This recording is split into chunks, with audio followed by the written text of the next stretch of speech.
Hi, I'm Ted Santos, and I'm from Straight Talk. And we are the talk show that discusses relationships, except we always do it from a man's perspective. So we are the show made for men by men, except ladies, I promise you wouldn't want to miss it. And today, as always, I'm going to have a conversation with you about relationships. And this one is going to be about dating. Especially in the initial part of dating. You know, you hear so many people talk about how a person changes after a few months. If you really look at dating, you could even say that all that glitters is not gold. It's a common statement that you hear from people. So in the dating process, it may be the most important if you want your relationship to work. As someone once said to me that relationships don't go bad, they start bad. And in the past, I did a video on asking questions. In fact, I said dating is like interviewing for a job.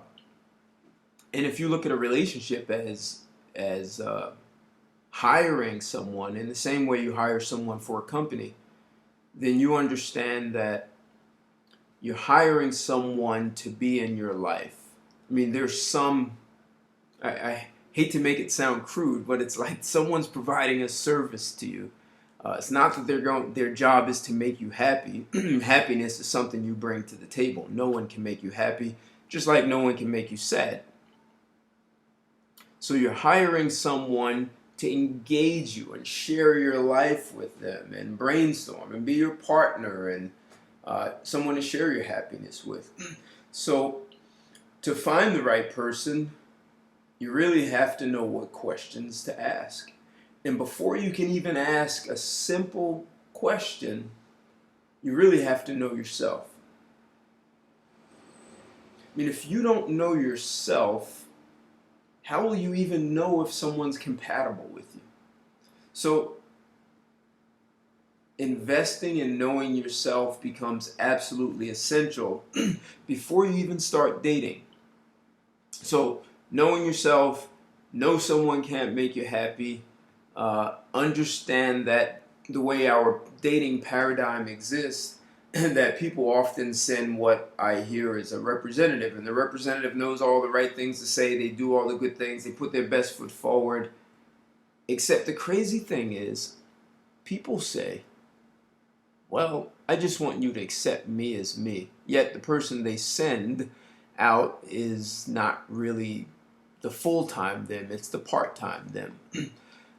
So what I'd like to do in this video is give you the top 3 ways to smoke out the wrong person.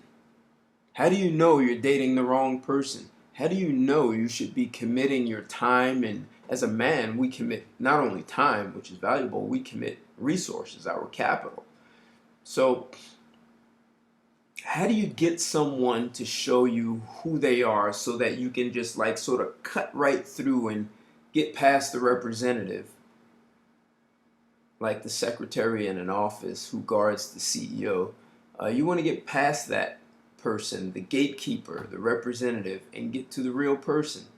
So I'm going to use this video to talk about, and you could say it's a follow-up to the past video of how to interview and integrate. This one is, which questions do you ask? And I'd say you can know a lot about a person if you focus on 3 areas. One is the environment they grew up in.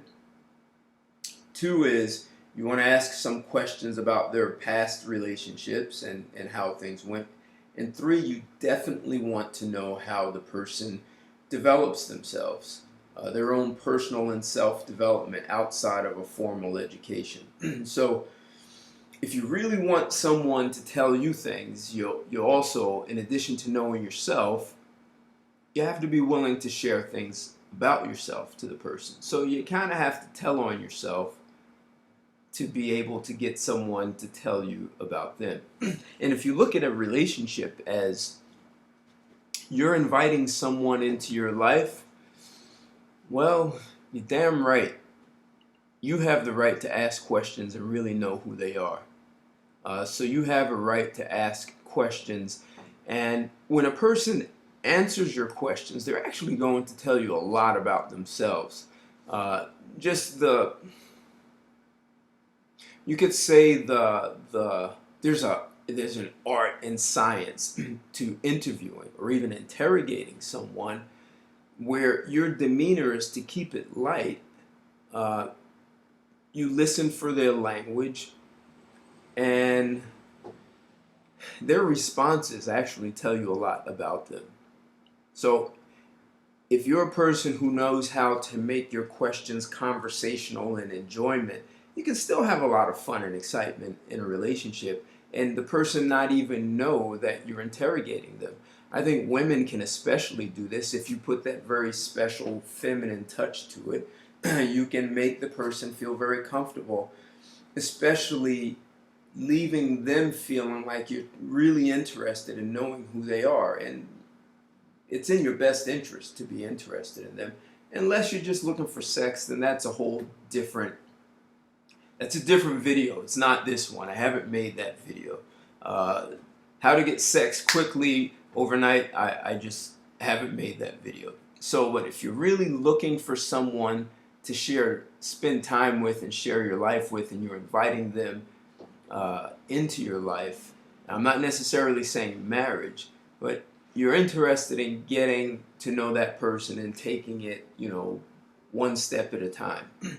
So one of the things that you may want to do before you start asking questions and keeping a light demeanor,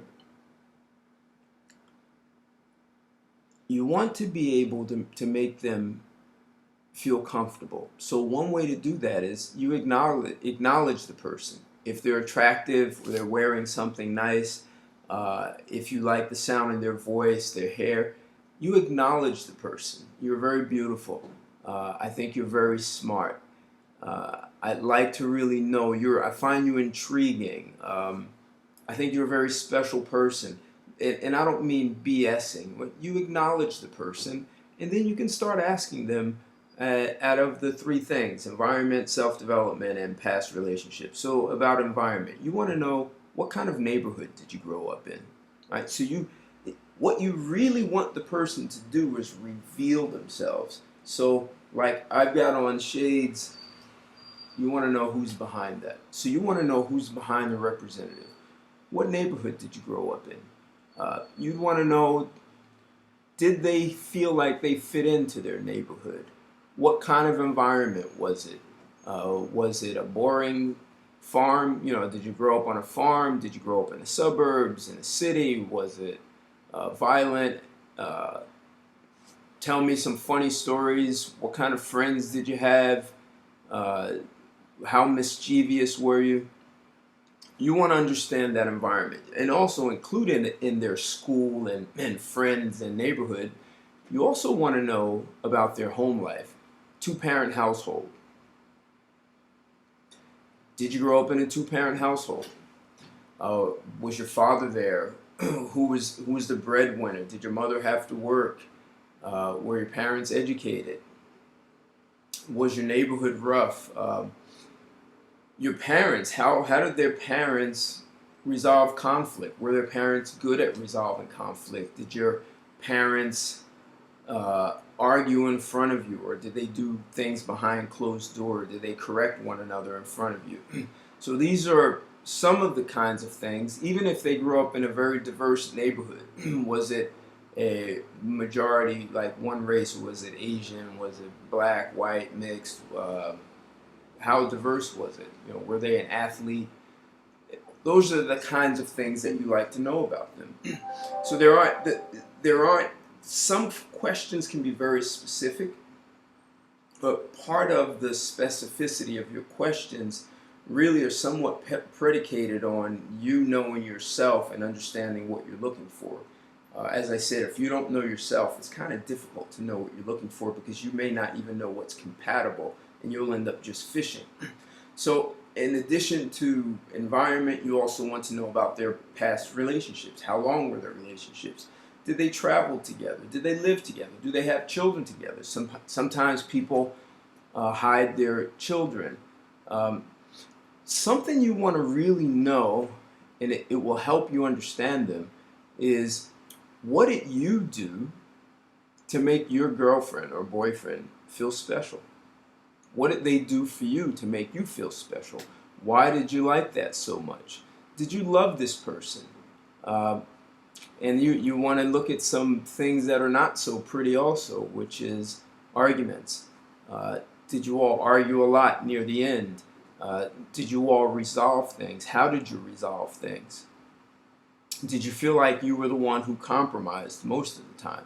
So those are things that you want to know about their relationship. Understanding what they did to make that person feel special is really important.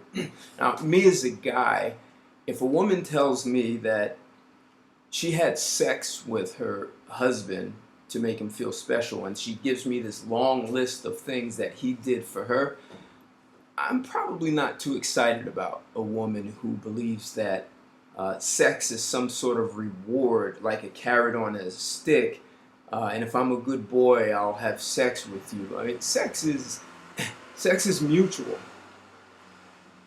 and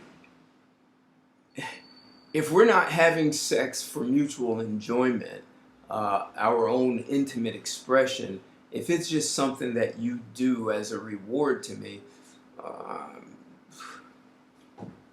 I may not want to keep you around too long. And besides that, people who have sex 4 times a week or more, they earn higher incomes and they have happier relationships. So I really like intimacy. So I'd be a little bit cautious of a woman who just has sex as a reward system. Uh, so there's something else, and some of these questions become a little bit difficult because, especially as a woman, you'd want to know if you're out with a guy who has a violent streak. So you may want to ask a question like, or you set up some of your questions. As a woman, you could say, hey, I know sometimes women do silly things, they do crazy things, sometimes they make their boyfriends or husbands jealous. Did your girlfriend or wife, did she do something that made you so upset that you hit her? Like you just kind of lost your mind and hit her? He could have done it and still lied to you, but these are the kinds of things that you want to know. And as I said before, how a person answers a question can tell you a lot about them. If you're asking questions to get them to know them about their environment, their parents, past relationships, and they are getting confrontational, they're adversarial, they get upset easy, that's still part of the interview. They're still telling you a lot about themselves and how they handle life. One of the things that you want to understand about a person is their coping skills. And going through this, it really is like an interrogation process, an interview. And going through this really helps you understand in real time how they handle life. And that's a perfect segue to the next thing. The third thing, which is you want to understand their self-development. So if they read self-help books, that's great. If they tell you that, well, I went to college and I have a degree and that's all that I ever need, even as a psychologist, you still want to know, lawyer, psychologist, doctor, architect, you want to know how they develop themselves in their own mind beyond their profession. Now, it's great if their organizations provide professional development beyond technical skills. But you really want to understand how a person continuously develops themselves. Coping skills are essential. Maybe some of the most essential skills in life, the two are conflict resolution and negotiation. So if this is a person who's developing in their own conflict resolution skills, that person may be a really good catch. And I'll tell you why.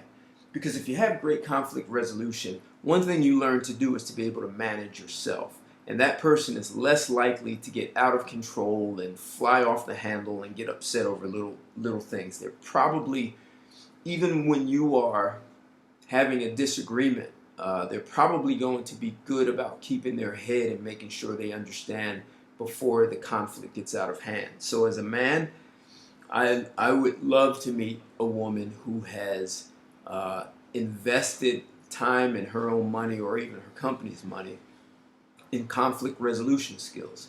You're less likely to have little things blow up into big arguments, and you'll most likely be able to get to the source of things. So you want to understand how a person develops themselves. Do they read? Do they take workshops and seminars? If they are at a higher level in their career, they may even have an executive coach, and that person will most likely have very, very high level of communication skills. Their communication will most likely be very effective. They're probably an excellent listener, and they would have huge advantages in self-development by having an executive coach. So they've probably read a lot, they've probably done workshops, but that personal one-on-one coach is really advantageous for anyone. So just as a side, if you don't have one, I'd suggest you reach out. You could reach out to me for that, but it's really to your advantage to be able to manage, and some people say control yourself, so that you can effectively communicate and get the results that you want out of your career and your personal relationships, whether it's friend or family or lover. So also in self-development, you have travel. There's all kinds of research that shows that people who travel are more open-minded, or especially if they live in another culture. Some of the other things that you want to know about a person's self-development, it could be personal or professional, is you want to know about greatest achievement. So what was your greatest achievement? If the person says, well, my greatest achievement is having a baby, that may not be a very ambitious person. But the greatest achievement could be something that they did with their family or with friends. It may be a hobby. It may be a project at work. But you'd want to know why it's their greatest achievement, what was difficult or complex, how did they get over any obstacles in it. And these sorts of questions will tell you a lot about a person. And you'd also want to know why it was their greatest, why they consider that a greatest achievement over other things. So to sum it all up, the three areas where you want to ask questions is their environment, where they grew up, school, family, how many parents in the household. You want to know about past relationships, and a big one is what did they do to make their significant others feel special, and what did that person do for them to feel special. And then self-development. Self-development will tell you a lot about how they handle life. You also want to understand whether they've traveled and sort of achievements. This is, as I said, this is a follow-up to a past video about you have the right to interview and ask questions. I'd like to know what you think of this one. So I'd like to see your comments below. Like the video. If you didn't like it, tell me why not. If you did, I'd like to hear that also. And if you'd like some more videos on other topics, let me know what topics you'd like to hear about, and I'll address those. I thank you for listening. And as I said, if you're looking for an executive coach, that is one of my core competencies, which is executive coaching, relationship development, changing corporate culture. How do you produce a breakthrough? So, what's your breakthrough? Love to hear from you. Thanks for listening. Goodbye.